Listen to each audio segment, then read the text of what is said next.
Yo, what's up, everybody? It's Barbarisi from the Bronx. How's everybody doing out there tonight on this beautiful evening that we are alive, breathing, and well? I hope you all are well. And when I say well, that's because I am believing and keeping the faith that you are all well. Yes, because we are going to think positive and we are going to think the way of health. And thinking the way of health is thinking that I am healthy. I am well. The well of health. The way of health. Yes. So, today we went to the park. Okay. You won't believe what happened. Okay. This woman had the audacity to be telling me and Tito. First, she said it to Tito that we were squishing the kids. First of all, when the jungle gym has like bridges, and for some reason, whoever manufactures and designs these bridges and these jungle gyms, they for some reason have these openings that just go right down. There's no like trampoline underneath. Some of them have like these weird steps, like blocks and stuff. But listen, my son is 3 years old. He is well balanced, but still, I'm responsible. Tito's responsible, and we are not just going to let him climb up amok and not follow him behind to make sure that he is not going to get hurt. And we are being responsible. And the audacity of this woman to tell us that we squishing the kids? Because I thought she just said it to him. And then when I said, excuse me, what did you say to him? She said, oh, I was talking to both of y'all. Excuse me? Well, guess what? Both of us are going to keep following our son on the jungle gym. Okay? Until we know that he's safe and secure and he's not going to fall down those holes. And any of you who have kids know exactly what I'm talking about. There's nothing wrong with us being, I'd rather be safe than sorry. Okay? Some of the parents, they just let their kids and say, oh, let them figure it out themselves. Listen, that's you. I don't have to do what you're doing. You want to let your kid, God forbid, because you want them to learn on their own. Yes, kids have to learn on their own. But when they're little and they're learning for the first times, because remember, the parks were closed for a good minute. You know, maybe the parks were closed for a good minute last summer. He would have learned, you know, okay, there's an opening. Let me stay at bay. Can't teach something if it's not there. You can put it into perspective, you can explain, but you can't really show a child something until it's actually happening. So when I go up there with him, I'm like, Weedy B, you know, this is a hole. You stay at bay. You stay in the middle of the bridge. You cross over the bridge. You go down the slide. You stay away from those gaps. Those gaps are dangerous. I don't know why they designed it like that. They should have never done that. They should have different age groups and different jungle gyms, but they incorporated all for different age groups into one jungle gym, and they shouldn't do that. They should have ones for older kids, and they should have ones for little kids, and the ones for the little kids should not have any gaps. And I'm sure y'all will agree with me with that, because a lot of kids, I'm sure, God forbid, fall, and I hope nobody ever had that happen, and I'm trying to prevent that. So I just posted a video about that, and you guys tell me what you think. And listen, I wasn't about to rip her a new one on the camera because I have respect. But still, as soon as she started, I went, boop. And I was like, I said it very cordially. I said, Miss, he's trying to make sure that, because Tito was like right behind Weedy B. And I was behind him. And I was, recording. And she's like, oh, not just him, both y'all. Well, both of us, I'm making sure our son is okay. So, there that is. Okay? Maybe he's sleeping, he's safe, he's sound, he had a wonderful time, and that's all that matters. And yes, what you told me about the Aussie conditioner has been working great, absolutely. And I got a detangler brush, so thank you guys for the advice. It's much appreciated. And I've been combing his hair more often. I was combing it like, what happened was I would comb it 3-4 times a day, but now every time he jumps on the bed, I comb it again.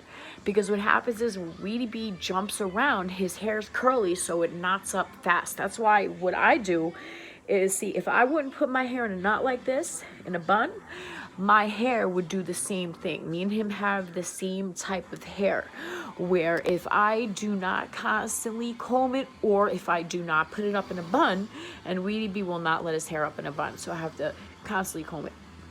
And it's okay because it's worth it. More combing, less knots. Gabish? So yeah, that's what I've been doing. I've been combing it every time he plays. I'll like, Weedy, come here, because the knots start building up. And I noticed that, and so I had to nip that in the bud.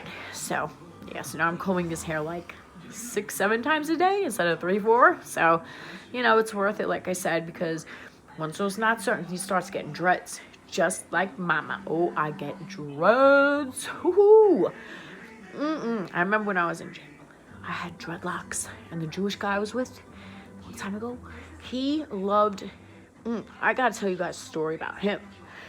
He loved the weirdest things. Okay, not to get off subject, but I'm random. I tell my stories as they come along, and they're all true. So, the Jewish guy, he loved weird stuff. He had weird fetishes. He did not like me combing my hair, shaving. He didn't like showering. I swear, guys, I'm not lying. This guy liked the most weirdest, disgusting things. You know what he told me? He said that the smell of a woman's underarms, not showered and with hair, he said smelled like sex fruit. That's what he told me. He said the pheromones. He said the pheromones, and I would be very uncomfortable with this notion. I did not like it by any means. I felt very uncomfortable. He used to get mad at me if I shaved.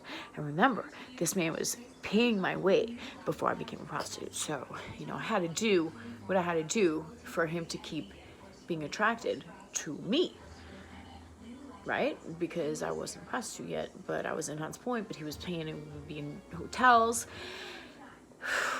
So yeah, he was very strange with that. And he didn't want me to shave nothing, not the legs, nothing. The showering part, I was like, listen, bro, the shaving thing, listen, Madonna did it too. But, you know, it was a fashion statement. You're doing it because you want the smells to build up, and I'm like, I'm not down with that. I'm showering, bro. Yes, I'm in a hotel room. The water's free. The soap is real good, and I'm getting in that shower. And he did not like it. So, let me tell you guys about a true story. I was in the Gershwin Hotel with him. We went to Hunts Point. We got the room. Okay, we went to Hunts Point, copped, went back to the room. And we were in the room that had it had Andy Warhol, Albert Einstein, photography, paintings, like the one with Marilyn Monroe, where it's like all different colors, and it's like the same photograph but with all different colors, and it looks really cool. So this is the one with Albert Einstein, and I'll never forget it because I was looking at the pictures and I was like, it's looking at me. It did. It looked like it was looking at me, but anyway. So, we must have got some really good stuff. I'm telling you the truth. Remember, guys, this is way back in the day when I first started using. I was not a seasoned veteran. I was not even a prostitute yet. I was a one-woman prostitute. Let's put it that way. I was his personal prostitute. I was not out on the stroll yet. Okay, so I get in the room and I start, getting high, and I did a shot. I was my favorite spot was the bathroom, okay? I'm in the bathroom. Next thing I know, okay, the ambulance is over me, the EMTs. That's all I know. EMTs, they bring me to the hospital. I don't even remember what hospital it was. All I know is that I remember them over me and me going, gasping for air. When I started coming out in the hospital, I was like this. So messed up, guys. I'm telling you, this is a true story. True story. I asked him, I said, Todd, I was like, what happened to me? He's like, you died. I was like, come on, man. And I kept asking, I was like, what do you mean I died? I was like, you're exaggerating. I said, I didn't die. I was like, I probably just got a real good shot. I probably OD'd a little bit, you know, like not OD'd, but you know, when you get like right there, anybody who used, you know what I'm talking about, got right there, and it was like a real hardcore shot. He's like, no. He used to call me Barbarisi. It's my name. He used to call me Greasy Barbarisi. He was like, Barbarisi, you died. He said, you were blue. He said, you were not breathing. Okay, remember, his wife was a cop, so I'm pretty much sure, you know, she had to be around people and EMTs and all that. It's like one big happy family, and he was a very intelligent guy. He had his degrees, so I think he had his master's degree. He was not a dummy. He was Jewish, so not stereotyping, but most Jewish people are very smart. Come on now.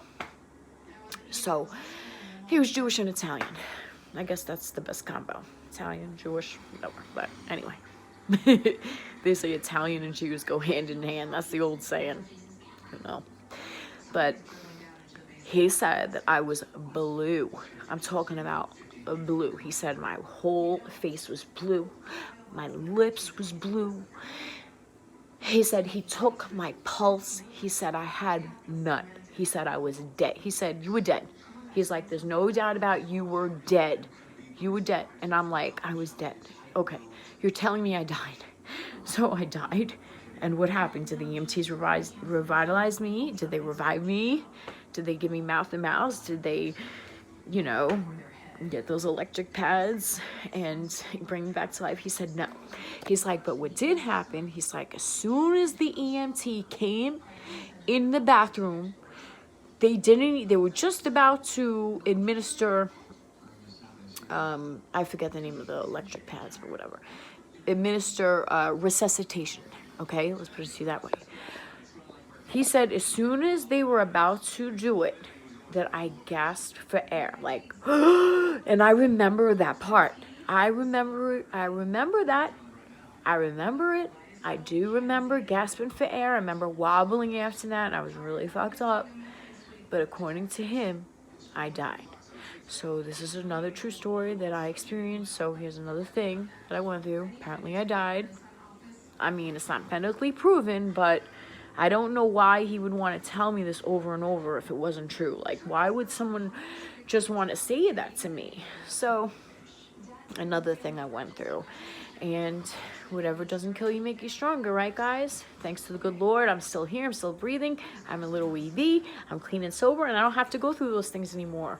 So anybody who has OD'd, I do know what it's like. Not that I remember the exact part of falling into the overdosing, but it's scary, and that's why I tell anybody who is struggling with addiction out there right now, please seek help.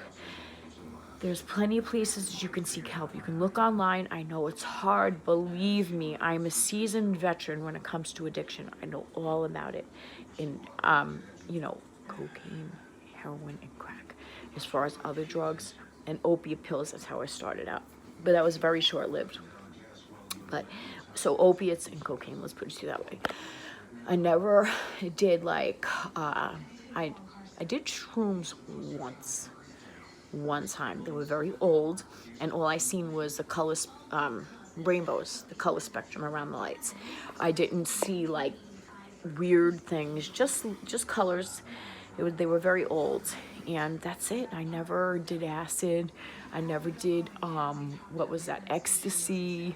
I never did like methamphetamine, and I never did crystal meth. Never. Oh, and I smoked weed. But I never did any of those things, and I'm not like saying like, oh, look at me, but I'm grateful that I never, you know, dabbled in anything else. Like, thank God, right? Who knows? But I will say there is life after addiction. There is hope after addiction. I'm living proof of it. So anybody who wants to get help, the help is out there. Just call a hotline. I know it sounds cliche, but it's true.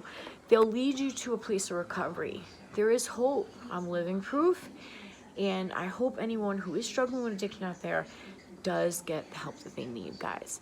I love you all. I gotta get to bed. Tomorrow's Tuesday, and I gotta go to my program. I am very tired. I'm up from the crack of dawn with Lead B, and when he goes to sleep, I have a little bit of time to make a video and stuff. Even though I make videos during the day when he's awake, but I'm saying to do story time stuff. I'm not gonna do this in front of Weedy B, you know, talk about stuff like this, inappropriate. So the only time I have. I love you all. Stay positive. Jesse Dunn, I'm praying for you. BP, thank you so much for your gift. I appreciate that. It's being paid forward. And I feel like this. Anybody who helps anyone from their heart, God will give it back to you triple, double, or even just the same. God bless you guys. Jesus loves you.